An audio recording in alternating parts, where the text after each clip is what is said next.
오늘 본문에 고린도후서 12장 7절 말씀 보시면 그 중간에 이런 구절이 있습니다. 내 육체의 가시 곧 사탄의 사자를 주셨으니. 여러분, 사람이 모든 조건을 다 완벽하게 갖추고 살아가는 사람은 세상에 존재하지 않습니다.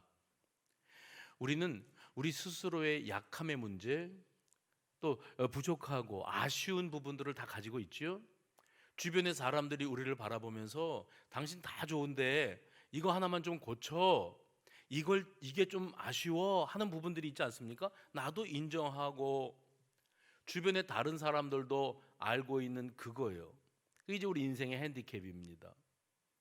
그래서 이 부분이 좀 메워진다면 부족할 것이 없겠다 싶은데, 제가 목회하면서 지금까지 대해본 많은 성도들 가운데 누구 한 사람 신앙생활을 함에 있어서나 인격적으로나 또 삶의 여러 가지 여건들이 모든 부분에서 완벽하게 갖춰져 있는 사람은 한 번도 본 적이 없어요. 다 아쉬운 부분들이 있습니다. 특별히 오늘 본문의 주인공인 이 사도 바울은, 이 사람이 다메섹 도상에서 우리 주님을 만난 다음에 인생의 터닝 포인트가 있었죠. 그래서 주님께서 맡겨주신 자기 사명을 감당하는데, 사도 베드로가 유대인들에게 복음을 증거하는 사명을 맡았다면 바울은 이방인들을 향한 복음 사역을 위해서 하나님의 부르심을 받은 사명자였습니다.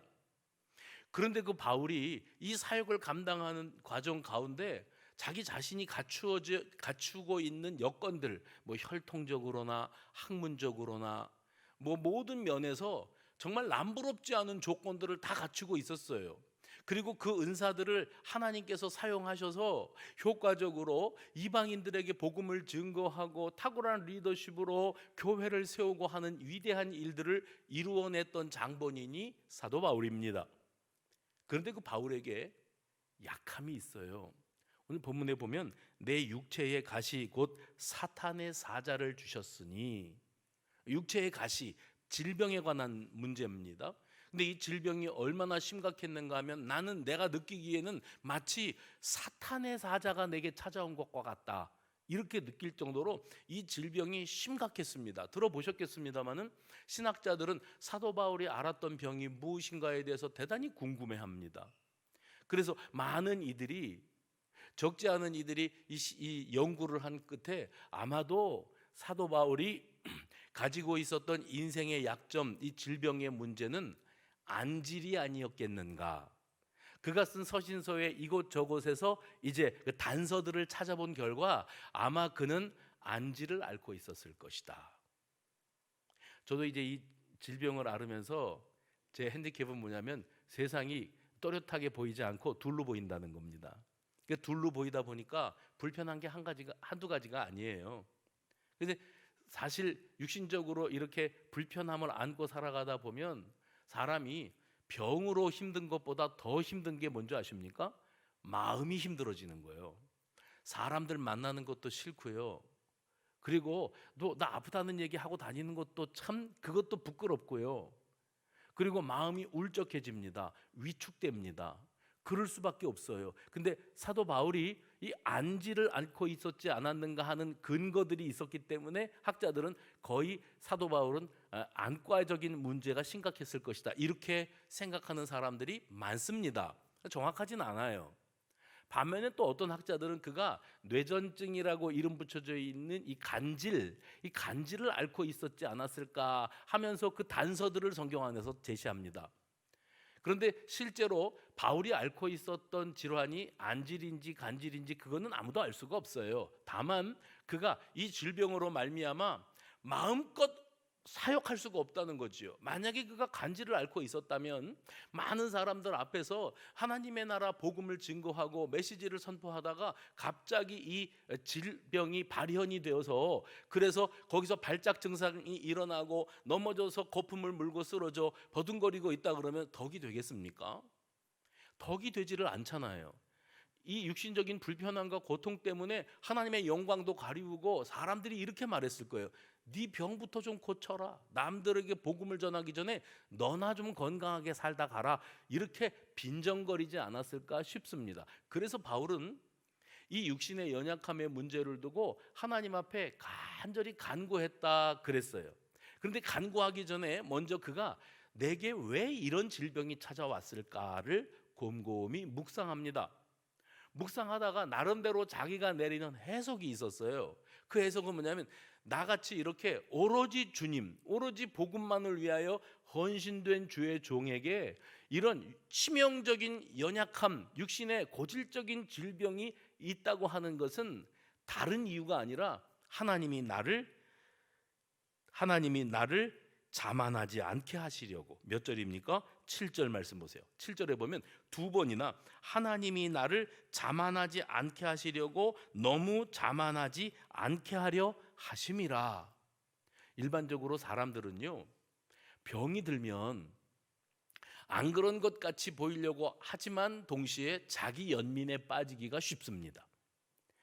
나는 다른 사람들에 비해서 병이 약해, 그래서 연약한 사람이야. 남들이 그것을 이해해 줘야 되고 배려해야 되고, 그리고 아픈 사람이니까 우리가 봐주자 해야 된다고 자기가 스스로 생각을 합니다. 이게 자기 연민이에요. 엄살 떠는 사람들하고 같이 사는 분들 계시죠, 여기. 우리 나랑 같이 사는 사람은 엄살이 너무 심해. 우리 집에도 그런 아이가 하나 있거든요. 조금 아프면 일단 종합병원 응급실은 기본으로 가야 됩니다. 죽을 것 같다는 걸 어떡하겠어요. 근데 가서 뭐 별것 아니라는 소리 듣고 오지요. 그래도 꼭 그래야 되는 사람들이 있지 않아요. 왜? 자기 연민. 근데 사도 바울이 만약에 자기 연민에 빠졌다면 사람들한테 여러분 나 아파요. 아픈데 내가 지금 복음을 증거하고 있으니까 그 정도는 여러분 알아주셔야 돼요. 내가 얼마나 힘든 줄 아세요? 계속 이랬을 텐데 그러지 않았어요. 그는 하나님 앞에 기도할 줄 아는 사람이었어요.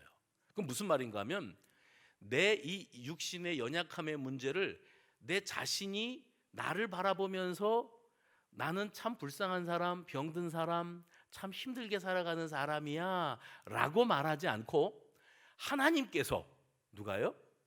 하나님께서 주님의 일을 감당하는 사도로 쓰임받는 나를 복음 증거자로 쓰임받으면서 어떻게 해서든지 교회라도 하나 더 세우고 한 사람이라도 더 만나서 복음을 증거해야 되는 나를 하나님께서 이렇게 만들어 놓으신 것은 어떤 뜻이 계시는 것일까? 무슨 의미가 있으신 것일까를 생각할 줄 아는 사람. 이게 근본적으로 우리와 다릅니다. 우리는 아프면 고쳐주시옵소서, 가난하면 부자 되게 해주옵소서, 우리 아이가 시험을 준비하고 있으면 합격시켜 주시옵소서, 사업을 벌려놨으면 부도를 막아 주시옵소서. 이게 우리들의 아주 단편적인 기도의 제목 아니겠습니까? 근데 사도 바울은 병들었어요. 3번이나 기도했대요. 고쳐 주시옵소서. 그러는 가운데 그가 자기 진단을 합니다. 스스로 자기를 돌아보면 나는 병들었어. 왜 하나님의 일을 하는 내가 이 지경이 됐단 말인가. 그리고 탄식했을 텐데 그는 어떤 사람이었는가 하면 하나님이 나를 왜 이 상태로 두실까? 고쳐달라는데 안 고쳐주시고 왜 이대로 연약함 가운데 병든 가운데 허덕이며 살아가게끔 그렇게 만들어 놓으실까?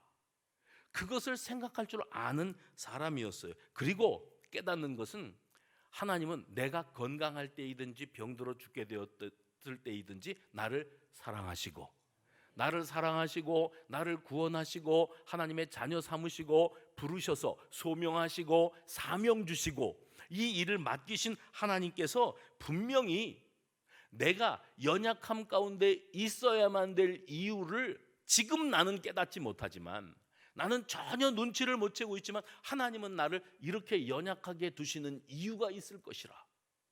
이게 사도 바울의 관점이에요. 내가 나를 바라보면서 아이고 어쩌다가 요 모양 요 꼴이 됐냐 내가, 이게 아니고 하나님이 무슨 뜻이 계실까. 지난 2월 한 달을 여는 특별 새벽 집회를 우리가 말씀을 받으면서 제가 첫째 날 말씀을 나눌 때 그런 말씀을 드렸던 기억이 있습니다. 우리가 하나님의 자녀 그리스도인이 됨의 기본이 무엇인가? 그리스도인으로 살아가는 삶에 있어서 기본 중에 기본이 뭐냐면 이 일을 통해서 하나님은 내게 무엇을 깨닫게 하시기를 원하실까? 이 일을 통해서 하나님의 뜻은 어디에 계실까? 이것을 생각할 줄 알아야 된다고, 그게 그리스도인이라고 말씀을 드렸어요. 저와 여러분이 겪고 있는 삶의 현실, 뭐 모든 게 좋기만 하겠습니까? 아쉽고 답답하고 안타까운 부분들이 있어도 먼저 하나님이 이게 뭡니까? 하나님은 살아계십니까? 살아계시면 이럴 수가 있습니까? 이러고 나가는 건 아주 유아적인 반응이고요. 사도 바울 정도의 수준이 되니까 내가 자만하지 않아야 되니까 하나님이 나를 지그시 누르시는구나, 이거를 깨닫잖아요. 제가 말씀을 나누면서 여러분, 우리가 무슨 일을 겪든지 하나님은 이 일을 통해서 나에게 무엇을 깨닫게 하기를 원하시는가, 하나님의 뜻은 어디에 계시는가, 이게 1번이에요. 두 번째는 이 일을 통해서 나는 어떻게 하나님을 기쁘시게 해드릴까, 이게 두 번째예요. 또 한 가지는 예수님이라면 이런 상황에서 어떻게 하셨을까.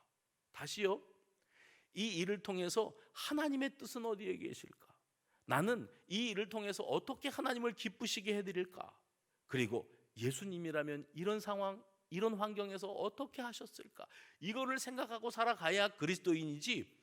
본능 있잖아요. 본능. 우리 인간은 누구나 다 동물적인 본능을 가지고 있습니다. 아픈 거 싫어요. 가난한 거 싫어요. 비참한 거 싫어요. 남들에게 손가락질 당하는 거 싫어요. 싫습니다. 주님, 해결하여 주시옵소서. 그 해결하여 주시옵소서의 그 주된 타겟이 어디에 있는가 하면 나 살게 해달라고, 나 편리하게 해달라고, 내가 지금 이 위기에서 벗어나게 해달라는 게 이 유아적인 수준에 머물러 있는 우리들의 기도 제목입니다. 사도 바울은 달랐다니까요. 주님, 여기에는 무슨 뜻이 있습니까? 내가 육신에 병들어서 이렇게 힘든데 내가 스스로 해석할 때에는 하나님이 나 교만하지 않게 하시려고, 자만치 않게 하시려고 이렇게 지그시 눌러 놓으신다. 이건 내가 어느 정도 가늠할 수 있거든요.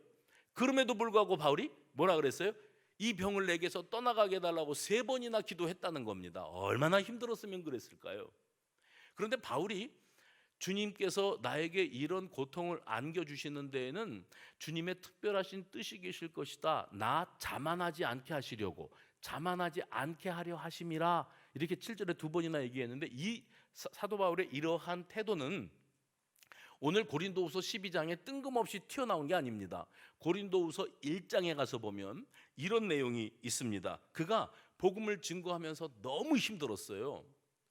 죽을 지경으로 힘들었는데 얼마나 힘들었는가 하면 고난과 환난이 나로 하여금 사형 선고를 받은 것과 같은 마음을 품게 하였다. 사형 선고를 받은 것과 같다. 제가 교도소 사역을 할 때에 들었던 이야기가, 사형수들은 자기가 사형 집행 당하는 날짜를 알지 못합니다. 알려줘서도 안 되고요. 그런데 희한한 것은 면회 왔다 그래서 면회를 들락거렸는데 사형수가 어느 날 면회 왔다 그러는데 안 나온다 그래요. 자기가 안 돼요. 오늘이 내 집행일이구나. 그래서 사형수와 같이 살아간다는 말은 사형 집행을 당할 사람 같이 날 받아놓은 것처럼 살아간다는 말은 뭐냐면 하루하루가 생사의 갈림길에 서 있는 겁니다. 아슬아슬 살얼음판을 걷는 것과 같은 겁니다. 사도 바울이 자기 육신에 내가 마치 사형 선고를 받은 사람처럼 그렇게 육신의 삶이 너무 곤고하고 힘들다, 그렇게 표현을 했는데 고린도후서 1장 9절에 가서 보면 내가 사형 선고를 받은 것과 같은 사람인데, 이것은 그가 해석을 합니다. 복음을 전하다가 내가 왜 사형수 같은 마음으로 사형 선고받은 사람처럼 살게 될까? 왜냐하면 이는, 여러분이 읽어주세요. 시작.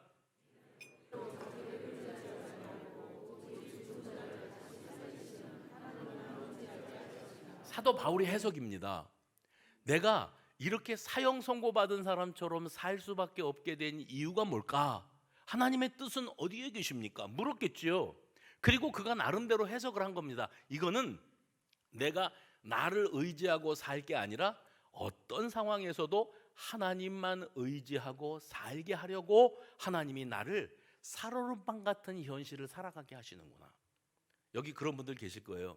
사형 선고는 아닌데 내일 일은 난 몰라요. 하루하루 살아요. 무슨 일을 겪게 될런지 알 수 없는 그런 아주 살얼음판 같은 길을 걸어가는 분들이 분명히 계실 겁니다. 그때의 바울의 해석이라도 흉내를 내보세요. 하나님, 왜 내가 이렇게 좀 안정되고 편안한 길을 가면은 딱 좋겠는데, 내가 원하는 바는 그것인데 하나님은 어쩌자고 나를 이렇게 아슬아슬한 삶을 살게 하십니까? 아, 그렇구나. 내가 나 의지하고 살지 말고 매사 매순간에 하나님을 더욱 의지하고 살게 하시려고.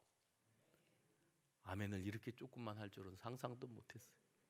하나님이 나를 의지하지 말고 하나님만 의지하고 살게 하시려고 그런다. 이런 고린도 후서에서 이런 경험이 있었잖아요. 그리고 고린도 후서 12장 오늘 본문으로 와가지고, 그때는 사형 선고였는데 이번에는 질병이에요. 남들은 다 건강한데 나만 병들은 것 같아요. 나만 죽어라 죽어라 하는 것 같아요. 왜 내가 이래야 됩니까? 하고, 하나님의 뜻은 무엇입니까? 내가 어떻게 하나님을 기쁘시게 할 수 있습니까? 하고 묻다가, 아하, 나 자만하지 말라고. 아까는 하나님만 의지하라고, 지금은 자만하지 말고 하나님 앞에서 겸손하게 살아가라고 질병으로 나를 지그시 눌러놓는 것이로구나 그랬습니다. 이걸 깨닫고 난 다음에도 바울이 하나님 앞에 고쳐 주시옵소서 3번이나 부르짖었습니다. 얼마나 힘들었으면 사탄의 사자가 찾아온 것만 같다고 그랬을까요? 그러면 이제 하나님께서 응답하세요. 하나님 쪽으로부터 온 응답이 뭐라고 응답이 왔는가 하면, 내 은혜가 내게 족하다, 이는 내 능력이 약한 데서 온전하여 짐이라. 말은 긴데 하나님의 응답이, 여러분 기도하시면 응답이 3개로 온다고 그랬죠? 하나는 뭐냐면, 주시옵소서, 하나님 힘들어 죽겠습니다, 살려주시옵소서, 돈 좀 주시옵소서. 그런데 하나님이 오케이, 즉각 응답, 통과, 사인이 떨어지는 거예요. 하나님의 결제가 떨어져요. 그런 응답이 있습니다. 근데 또 한 가지 응답은 뭐냐면, 기다려라, 내가 준다, 해결한다. 그런데 지금은 아니야, 네가 좀 더 기다려야 돼, 네 때가 아니다, 하나님의 때에 될 거다. 응답이에요. 2가지 중에 하나면 즉각 주시든지, 기다리게 하시고 천천히 주시든지 주시는 건데, 3번째 응답이 있어요. 뭐냐면, 안 돼, 거절입니다. 대놓고 거절하세요. 하나님께서 우리들을 향하여 대놓고 거절하시면 우리가 얼마나 실망해요. 왜냐하면 우리는 정답을 가지고 기도하는데, 하나님은 내가 이렇게 주시옵소서 그러면 이렇게 주시고, 저렇게 해주시고, 저렇게 해주시고, 즉각 그렇게 해주셔야 우리가 간증이라도 다니죠. 하나님 살아계셔, 내가 이렇게 달라니까 하나님이 즉각 주시더라, 너도 예수 믿어봐, 얼마나 좋은지 아냐. 응답이라는 게 이런 거야, 이렇게 말할 텐데, 하나님이 응답을 주시는데 기다려도 기다릴 수 있겠어요. 근데 안 돼. 제가 흔히 그 예를 들을 때 그런 표현을 쓰지요. 이제 막 기어다니는 아기가, 엄마가 혹은 할머니가 과일을 깎다가 전화가 와서 전화 받으러 간 사이에, 근데 이거를 칼을 내려놓고 전화 받으러 달려간 사이에 아이가 기어와가지고 칼을 잡았어요. 칼자루를 잡았어요. 기어다니는 아기가. 그러면 전화 받다가 득달같이 달려와가지고 애 손을요 딱 때리면서, 안 돼, 그래야 진짜 엄마예요. 아, 그런 것도 갖고 놀아봐야 돼. 애들 잘하면서 그럴 수도 있어. 그러면은 옆집 엄마 아니면 아마 주워온 엄마일 거예요. 그렇죠? 내 자식이니까 안 돼, 따끔하게. 뭐 뜨거운 거에 애들이 잘 데잖아요. 막 촛불을 켜놨는데 그걸 만지겠다고 그러면 안 된다고 그래도 고집을 피워요. 고집을 피우면, 그래 한번 니도 당해봐라. 그래서 손을 붙잡아가고 고사리 같은 손을 촛불 따뜻한 데다가 가까이 대가면은 조금 따끔해질 정도로 딱 아파지면은 애가 기겁을 하지요. 칼에서 손에서 칼을 뺏어가면 이 아이는 서럽습니다. 내가 움켜쥔 거를 누가 뺏어가면 인간은 누구나 다 서럽습니다. 억울합니다. 그리고 원망스러운 눈으로 엄마를 쳐다봅니다. 이 여자가 우리 엄마가 맞나 싶을 거예요. 그런데 니네 엄마가 맞아요. 왜요? 그렇게 해야 그게 엄마인 거예요.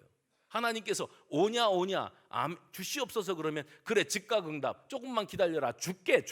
그러면 우리 하나님은 좋은 하나님이세요. 안 돼, 못 줘, 내가 너를 사랑해서 너를 살려야 되기 때문에 내가 지금은 못 주겠어. 하나님이 거절하시는 거예요. 이게 거절이었어요. 여러분, 내 은혜가 내게 족하다 하면서 하나님께서 응답하셨을 때, 그거는 그 듣기 좋게 말씀하신 거지. 아니 나는 네 병 고쳐줄 생각이 없는데 이러신 거예요. 야속하지요. 아, 주님의 일 좀 하려는데 하나님 좀 속 시원하게 고쳐주시지 왜 나를 이 약함 가운데 내버려 두시겠다는 겁니까? 우리가 지금은 이해할 수 없다니까요. 그런데 우리 하나님은 다 하나님의 뜻은 어디에 계십니까? 하고 물을 줄 아는 성도들에게 하나님은 그 뜻이 어디에 계시는가를 알려주고 계시다는 거예요. 이 병을 떠나게 해 주옵소서. 이 병을 떠나게 해 주옵소서. 그때 하나님께서 반응하신 게 뭐라고 했냐면, 바울아, 너 이 질병 때문에 많이 힘들구나. 고통스럽지. 내가 깨끗이 고쳐줬으면 좋겠지. 그런데 너 이거 알아야 된다. 지금 네가 겪고 있는 그 심각한 질병은 내 은혜를 담는 그릇이란다. 내게 내 은혜가 임하는 통로야. 그러니 너는 힘든 거 알아. 그런데 네가 그 고통 가운데 있어도 기도하면서 이것을 견뎌내기를 나는 간절히 원한다 하면서 하나님께서 때로 이것을 거두어 가시고 허락지 아니하시고 당장에 복 주시고 해결하실 수 있으신 하나님이시지만, 오늘 여기 바울의 해석이잖아요. 내가 나를 의지하지 않고 하나님만을 의지하게 하시려고, 내가 자만하지 않고 겸손한 신앙으로 살아가게 하시려고, 내가 더 기도하게 하시려고, 내가 더 성령 충만하게 하시려고, 한마디로 주님 뭔지 아세요? 내가 예수를 제대로 만나게 하시려고, 그렇게 하시려고 하나님께서 냉정하게 거절해 버리시는 겁니다. 그러면 야속했는데 내 은혜가 내게 임하는 통로가 네가 앓고 있는 질병이다 이렇게 말씀해 버리니까 사도 바울이 비로소 깨닫습니다. 내 은혜가 내게 족하다. 이는 내 능력이 약한 데서 온전하여짐이라 하니까 자기가 그동안 나름대로 내 연약함의 해석, 내가 나를 의지하지 말고 하나님 의지하라고 그러시는 거지, 자만하지 않게 하려고 그러시는 거지 했던 해석도 대단한 건데, 그런데 오늘 내 질병은, 내 가난은, 내 인생의 핸디캡은 하나님의 은혜가 내게 임하는 그릇이구나, 통로구나, 이것을 깨달아 알게 되었다는 겁니다. 그러므로 내 현실을 바라보고 있는 나의 관점, 하나님 해도 너무하시네, 고쳐달라면 좀 빨리빨리 좀 고쳐주시지, 어디 출장 가셨나, 왜 이렇게 반응이 없고 응답을 안 해주시나, 이게 아닌 거예요. 내 연약함을 두는 나의 해석과 하나님이 나의 연약함을 바라보시는 해석은 완전히 다를 수 있다는 것을 여러분 아셔야 됩니다. 그런데 우리는 나밖에 모르잖아요. 얼마나 자기중심적인 신앙생활에 매몰되어 있습니까? 그러다 보니 하나님의 뜻은 어디에 계십니까? 제가 어찌하여야 하나님을 기쁘시게 해드릴 수 있겠습니까? 여기까지도 못 가는 거예요. 그냥 안 주시니까, 이 칼자루를 내가 줬는데 이걸 얼른 뺏어가시니까 그냥 울부짖을 수밖에 없는 거예요. 하나님은 왜 이러시느냐고, 왜 나한테 이렇게 너무하시는 거 아니냐고 이럴 수밖에 없는 게 겨우 우리들의 수준이라는 거예요. 그런데 바울은 깨닫습니다. 바울은 하나님이 나를 낮추시고 겸손하게 하시고 교만하지 않게 하시기 위해서 나에게 이런 질병이라는 은혜 담는 그릇을 허락해 주셨구나. 그래서 하나님은 내 은혜가 내게 족하다, 차고 넘친다, 너는 이미 충만한 은혜를 받은 사람이야 하는 것을 깨닫게 해 주셨다는 겁니다. 다시 말하면 바울이 급한 거 있어요. 우리도 급한 거 있어요. 바울이 급한 건 치유받는 거예요. 병에서 낫는 거예요. 그러면 뭐든지 얼마든지 할 것만 같았어요. 그런데 하나님이 급하신 건 뭐냐면, 현실의 고통 가운데 조금 더 있다 할지라도 그 고통 속에서 주님을 만나고 주님의 은혜를 경험하고 겸손한 신앙 인격을 갖춰가는 것이 하나님이 보실 때 더 화급한 일이었기 때문에 하나님의 거절의 응답이 있었다는 겁니다. 오늘 본문 바로 앞에 보시면 오늘 7절이지 않습니까? 보세요. 오늘 본문 7절인데 12장 7절 앞에가 1절부터 6절까지입니다. 저 좀 보십시오. 1절부터 6절까지에 보면 바울이 이런 얘기를 한 적이 있어요. 내가 지금으로부터 14년 전에 하나님의 은혜 가운데 들리워 올라가서 하늘나라의 하나님 나라의 그 낙원을 보았다. 천국을 보고 왔어요. 사도 바울이. 그러면 여러분들이 입장을 바꿔놓고 내가 어느 날 생시든지 꿈이든지 환상이든지 천국을 보고 왔다. 그러면 여러분 가만히 있을 사람이 있습니까? 광고해야죠. 간증 집회해야죠. 천국을 봤다. 그리고 사람들 앞에 여러분은 몰라서 이러고 있는데 내가 천국에 가보니까 이렇고 저렇고 저렇습니다. 그러면서 여러분 깨달으십시오. 지금 이게 중요한 게 아닙니다. 이거 다 소꿉장난들 하는 겁니다. 다 이거 헛짓하는 겁니다. 천국에 가니까 그렇게 좋습니다. 간증 집회해야 되잖아요. 근데 사도 바울이 뭐라 그랬는가 하면 내가 그 낙원을 보고 온 것이 너무 놀랍고 신비한 일인데 사람들 앞에서 여러분 제가 낙원을 보았습니다 라고 말을 하면 그 사람들이 나를 바라볼 때 지금까지 바울을 바라보던 시선과 완전히 그 바라보는 관점이 달라질까 봐.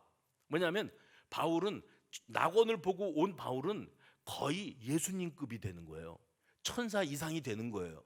그러니까 사람들이 바울이 눈에 들어오고 바울이 위대하지 그가 전하는 복음은 그다지 귀에 안 들어올 가능성이 높아요. 근데 바울은 그의 관점이 무엇인가 하면 중점을 두고 있는 것이 뭐냐면 하나님의 사랑입니다. 복음입니다. 하나님의 은혜입니다. 하나님 나라입니다. 그러니까 내가 드러나기를 원치 않고 오로지 하나님의 나라와 복음이 드러나기를 내가 진정으로 원하기 때문에 내가 하고 싶은 말이 참 많지만 6절 맨 마지막 보세요. 6절 맨 마지막 그만두노라. 그만두노라. 제가 이 설교를 준비하다가 올해 안에 그만두노라라는 제목으로 설교를 또 하나 준비해야겠다. 이런 감동이 왔어요. 뭘 그만둬요? 자기 절제를 선언하는 겁니다. 과시하고 싶고 자랑하고 싶고 우리 신앙생활이 허세 가득한 신앙생활 아닙니까? 제가 그래서 여기에 설 때마다 여러분에게 하소연하는 게 예수를 믿으시되 멋들어지게 믿으려고 그러지 마세요. 폼나게 믿으려고 그러지 마세요.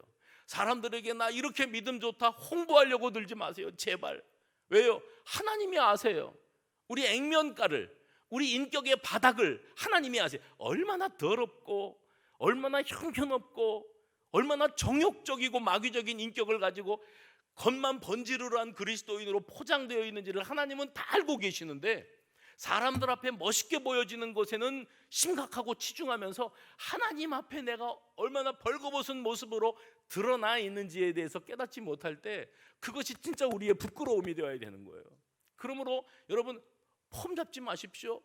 멋지게 보이려고 들지 마십시오. 하나님은 우리 하나도 멋없다는 거 알고 계십니다. 우리가 얼마나 형편없는 인격인지를 아세요. 그러니까 우리가 자기절제, 사도 바울의 자기절제는 뭐라고요?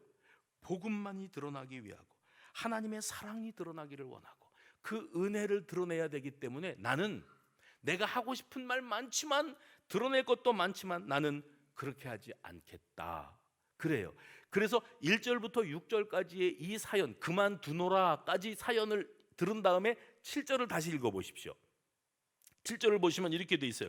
내가 여러 계시를 받은 것이 지극히 크므로 너무 자만하지 않게 하시려고 내 육체의 가시 곧 사탄의 사자를 주셨으니. 깨닫는 거예요. 뭐를 깨달아요? 내가 이렇게 병들어서 하나님이 무거운 돌로 오이지 눌러놓듯이 꾹 눌러놓는 이유가 어디 있는가 했더니 내가 본 게 너무 큰 거예요. 낙원을 보고 온 게 너무 대단하기 때문에 하나님이 최소한의 바위로 눌러놓으시는 게 이 질병으로 눌러놓으신 거예요. 그런데 그걸 깨닫지 못하면 질병이니 고쳐주옵소서, 거두어주옵소서, 건강회복 주옵소서, 일어나 걷고 뛰게 하옵소서 맨날 그렇게 기도하는데 사실 들여다보니까 바울이 자기가 깨달았어요. 내가 본 게 너무 대단한 걸 봐서 이거를 홍보하고 드러내고 다닐까 봐 하나님께서 질병으로 나를 치시고 나를 눌러놓으시는 거구나.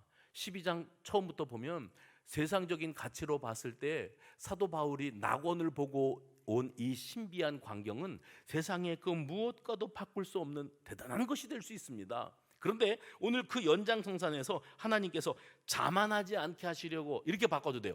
자랑하지 못하게 하시려고 하나님은 나에게 육체의 가시를 주셨다. 그 과정에서 들은 음성이 그거예요. 바울아, 힘들지. 그런데 내 은혜가 내게 족하다, 충분하다. 너 병들었다고 허덕거리면서 고쳐달라고 야단인데 내가 이미 너에게 그 질병과 비교할 수 없는 어마어마한 은혜를 너에게 부어주었다. 세상에 어떤 사람도 그런 체험을 할 수가 없어. 내 은혜는 이미 너에게 차고, 제가 차고 그러면 여러분이 넘친다 그러세요? 내 은혜가 이미 너에게 차고, 무슨 말입니까? 바울아, 많이 힘드냐? 나는 이미 충분한 은혜를 내게 차고 넘치게 주었단다. 육체의 가시 문제를 꺼내어서 이것보다 하나님 이 문제가 제일 화급합니다 하고 있는데, 하나님은 아니, 그건 하나도 안 급해. 내가 이미 너에게 준 은혜를 생각해봐, 이렇게 말씀하고 계시는 거예요. 그래서 그 은혜를 생각해 보니까 병 때문에 아무것도 할 수 없었던 답답함에서부터 비로소 사도 바울이 기쁨과 자유함과 감사함을 느낄 수 있게 되었어요. 그래서 사람들이 볼 때에는 여전히 그 병에 걸려서 고통당하고 있는데 뭘 그렇게 내세울 게 있다고 기쁨과 감사함이 넘치느냐고 할 만한데, 그런데 바울은 그 어떤 상황 앞에서도 당당하고 기뻐하며 감사할 수 있었어요. 이 고질적인 질병에서 낫지 못하고 있는 이 현실은 사실상 그다지 대단한 일은 아니었어요. 이스라엘 백성들이 출애굽을 한 다음에 광야에 나와 서 있을 때 얼마나 막막합니까? 하나님께서 뭐 구름 기둥과 불 기둥으로 또 만나와 메추라기로, 우리가 다 알잖아요. 무리바 반석에서 물이 터지고. 근데 그것은 하나님께서 그때그때마다 내일 일은 난 몰라요, 하루하루 살아요로 이끌어 가시니까 그런 거지, 오늘 물을 마셨어도 내일도 물이 있을까? 그 생각을 안 할 수가 없어요. 그게 이스라엘 백성들의 현주소였어요. 답답한 겁니다. 막연한 거지요. 에스겔이 골짜기에 가득 찬 그 마른 뼈들을 보았을 때 과연 이것들이 살아 움직일 수 있을까? 답답한 겁니다. 사도 바울이 질병의 앞에 딱 섰을 때 하나님 일을 하고 싶은데, 하나님 내가 이 질병으로 말미암아 아무것도 할 수 없습니다 하고 부르짖는 그런 모든 상황 속에서도 바울은 깨닫는 거예요. 하나님의 기적, 하나님의 손대심, 하나님의 은혜를 내가 여기서 경험하겠구나. 그 이스라엘 백성들도 광야에서 그랬고요, 에스겔도 그랬고요, 여기 사도 바울도 그 자리에서 하나님의 은혜에 눈이 열려, 오늘 그런 은혜가 이 자리에 있는 저와 여러분에게 있기를 간절히 소망합니다. 나의 약함은 우리 주님의 능력이 임하는 통로요, 은혜를 담는 그릇이구나, 이것을 깨닫게 되었을 때 그는 겸손해질 수 있었고, 그리고 현실 속에서도 병이 아직 낫지 않았는데도 감사와 기쁨이 있었고, 또 한 가지가 뭔지 아세요? 그는 그 상황 속에서도 더 헌신할 수 있었습니다. 충성할 수 있었어요. 고린도후서 15장 10절에 보면 바울이 유명한 고백을 한 적이 있습니다. 고린도후서 15장 10절, 그러나 같이 해봅시다. 시작.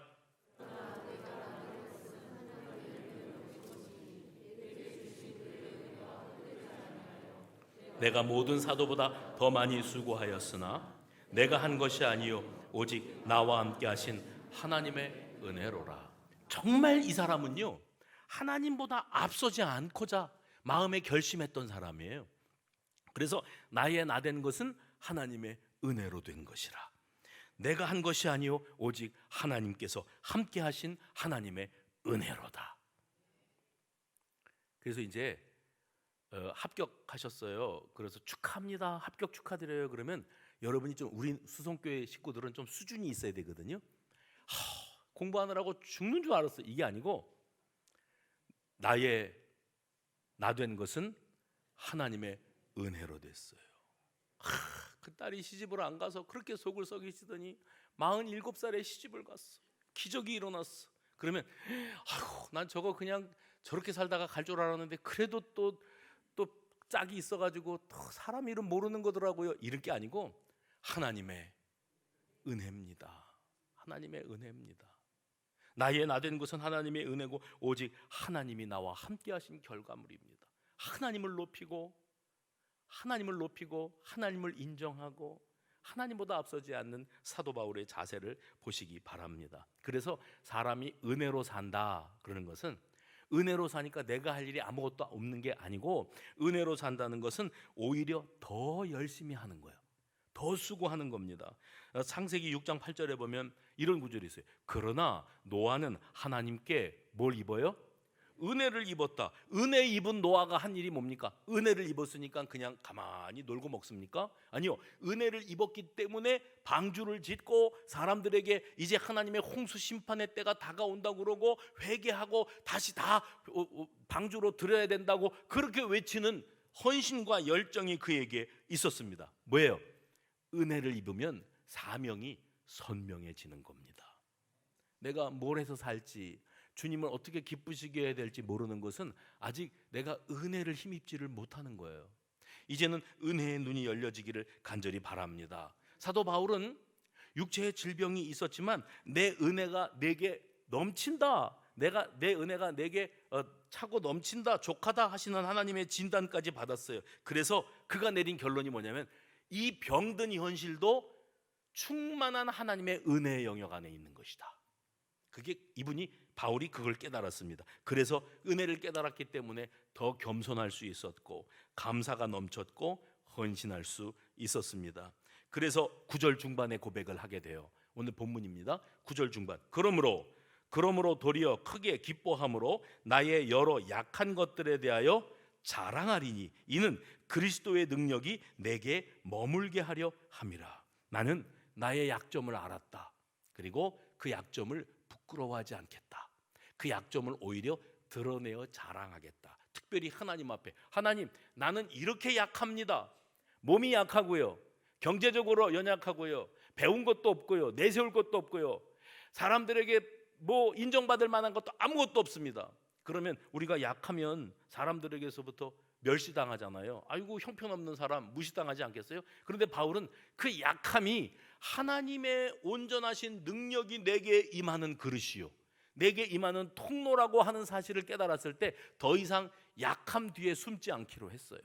약함을 자랑하고 드러낼 수가 있게 되었어요. 나는 나의 약한 약점들을 놓고 부끄러워하거나 원망하거나 불편하게 여기지 않고 살기로 했습니다. 왜냐하면 하나님께서 나의 약함에 능력으로 찾아오시마. 할렐루야. 내 연약함에 하나님은 특별한 능력으로 찾아오시마 약속하셨기 때문입니다. 사도 바울은요 진짜 순교당했습니다. 사형 선고 받은 것 같다고 말하더니 진짜 그는 평범하게 나이 들어서 자연사하지 않았어요. 순교당했어요. 목배임을 당했어요. 그런데 순교당하는 순간까지 사도 바울은 육신의 질병, 그게 무슨 병인지 몰라도 그 병을 안고 살다가 죽었어요.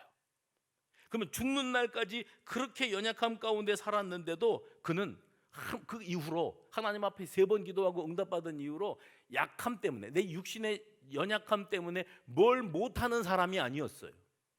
질병과 같이 가는 겁니다. 그리고 하나님, 내가 이렇게 형편없으니 주님의 은혜 없이는 못합니다. 주님의 능력 주시지 않으면 내가 할 수가 없습니다. 이 고백으로 순교의 피까지 흘리는 자리까지 나갈 수가 있었습니다. 그래서 우리가 이 바울의 모습을 보면서 내 모습 이대로, 주무시다 깨시네요. 날 받으옵소서. 내 모습 이대로 받아주시라고 하나님 앞에 간구할 수 있는 거예요. 그래서 제가 오늘 1, 2부에도 그랬지만 지금 이 시간에도 여러분에게 아주 확언할 수 있는 게 있습니다. 그게 뭔지 아세요? 약함은 죄가 아닙니다. 여러분의 그 연약함은 죄가 아니에요. 은혜가 임하려고 그러는 거예요. 은혜가 임하는 통로임을 믿으시기를 바랍니다. 그래서 바울이 나는 내 여러 가지 약한 것들에 대하여 자랑하리니 하고 말할 때 아유 저건 역설적인 표현인가 보다 이러시겠는데, 사실 그가 사람들을 생각할 때 세상에 누가 약점을 드러내어 자랑할 사람이 누가 있어요? 아무도 모르면 그냥 가만히 있으면 되는데, 저는 병들었어요 광고하고 다닐 필요가 뭐가 있냐고요. 나는 배운 게 부족해요, 나는 돈이 없어요, 나는 백그라운드도 없고 내세울 게 아무것도 없어요, 뭐 하려고 광고해요, 가만히 있으면 될걸. 근데 바울은 안 그랬어요. 그는 내가 연약한 사람이라는 것을 드러내기로 했다고 말해요. 왜요? 내가 사람 의지하지 않고 하나님만 의지하게 하시려고, 하나님이 나를 사형 선고받은 사람처럼 살게 하시고 병들어 다 죽어가는 모습으로 골골대고 있는 나를 내가 생각해 볼 때 하나님은 왜 이러실까 싶은데 하나님이 깨닫게 해주시잖아요. 너 자만하지 말라고. 그런데 이 두 가지가 결론인 줄 알았더니 그게 아니었어요. 하나님이 바울을 바라보는 관점은 전혀 다른 것이었어요. 그게 뭐였지요? 내가 약함으로 오직 그리스도의 능력이 내게 임하심으로. 할렐루야. 이 말씀을 듣는 순간 바울은 내가 이 병들어서 신음하는 현실이 부끄러운 현실이 아니구나, 부정하거나 애써 외면해야 될 일도 아니구나, 나의 약함은 그리스도의 능력이 내게 머무는 통로로구나. 혹여 여러분이 하나님 앞에 주시옵소서 했는데 하나님이 내가 안 줄란다 거절을 당하시더라도 여러분 그래도 그 연약함은 하나님 앞에 낱낱이 내어놓으시기 바랍니다. 약함은 죄가 아니라 그랬어요. 약함은 부끄러움이 아니에요. 약함은 하나님의 은혜가 임하는 통로입니다. 사탄은요, 사탄은 우리의 약점을 집요하게 물고 늘어집니다. 그리고 우리가 연약한 것을 두고 두려워하게 하고 부끄러워하게 하고 불편하게 여기고 사람들에게 감추고 싶어하게 만드는 게 사탄이에요. 심지어는 우리의 약점을 물고 늘어지면서 우리가 죄가 많아서 죄의 대가로 그 지경이 되었다고 말하는 게 사탄이에요. 우리 그리스도인으로 살아가면서 수치스럽고 두렵고 부끄러운 거 끌어만 안고 살아갈 것이 아니라 하나님 앞에서 묻어두지 말고 애써 포장하려고 들지도 말고 마음과 입술로 고백하면서 빛 대신 주님 앞으로 나아가 그 은혜와 능력을 힘입는 저와 여러분이 되어주시기를 바랍니다. 약할 때 강함 되시네 나의 보배가 되신 주 나의 모든 것. 약할 때 강함 되신대요. 어떤 면에서는 내가 무너질 수밖에 없는 연약한 존재로 가야 하나님이 나에게서 시선을 떼지 않으시고 그리고 나에게 모든 것을 부어주시며 야 너는 수성교회 아무개야 너는 은혜로 살아야 돼. 우리 가운데 여러분 그 은혜 없이 살 사람이 누가 있습니까? 다 형편없잖아요. 연약하잖아요. 그러나 하나님의 은혜로 가는 겁니다. 신기한 것은 금요일날 병원에를 갔는데 뭐 석 달에 한 번씩 가는 겁니다. 이제 매번 석 달에 한 번씩 가서 진료받고 약 타갖고 오는데 여러분이 아시는 것처럼 제 병은 세상이 둘로 보이는 병입니다. 여러분들은 축복받으신 거예요. 왜냐하면 졸고 앉아 있어도 목사가 모르겠거니. 신비한 것은 다 둘로 보이는데 조는 사람만 하나로 보여요.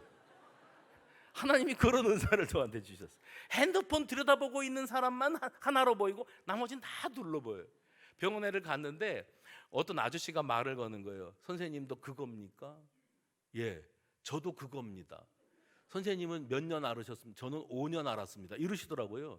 근데 간호사가 자꾸 눈짓을 하는 거예요. 그 사람이랑 얘기하지 말라고. 근데 자꾸 말을 걸어요. 왜 그런 사람 있잖아요. 생전 처음 보는데 자꾸 말 거는 사람. 그러면서 하는 소리가 그 사람이 우리 병은요, 우리 병이래. 그러니까 지 병과 내 병이 같다 이거죠. 우리 병은 불치병이라 고질병이고 난치병이라 평생을 약을 먹고 살아야 된대. 약을 줄이느냐 늘리느냐 문제일 뿐이지 평생을. 여러분 중에 고혈압 앓는 분들 계시죠? 병원에 가서 약 타다가 드시다가 깜빡 잊어먹고 그리고 한 달, 두 달 지나가다가 큰일 납니다. 언제까지 먹으라고 그럽니까? 죽는 날까지? 이 약과 같이 가는 거예요. 그래서 이 약 먹는 인생이 너무 한심하고 불편하기 짝이 없습니까? 아니요. 그까진 약 먹는 거는 일도 아닙니다. 왜요? 약만 먹으면 혈압이 다스려진다니까. 그래서 저도 질병 때문에 먹는 약을 죽는 날까지 먹는다 그러니까 그 간호사가 하는 소리가 저 아저씨가 아무것도 모르면서 만나는 환자마다 더 쓸데없는 소리 해가지고 환자들의 마음을 뒤흔든다고 그러는 거예요. 근데 나도 뒤흔들렸거든요. 아우 나 이거 죽는 날까지 이 약을 먹어야 되는 거구나. 그래도 어차피 세상은 둘로 보이는데 좋은 사람만 빼고 그렇게 했는데 가만히 생각해 보니까 아무개야 내 은혜가 네게 족하다. 너는 특별한 사명이 있고 은혜를 이미 받을 만큼 넘치게 받았어. 아멘 하신 분 축복 받으실 겁니다. 너는 은혜를 충만하게 받았어.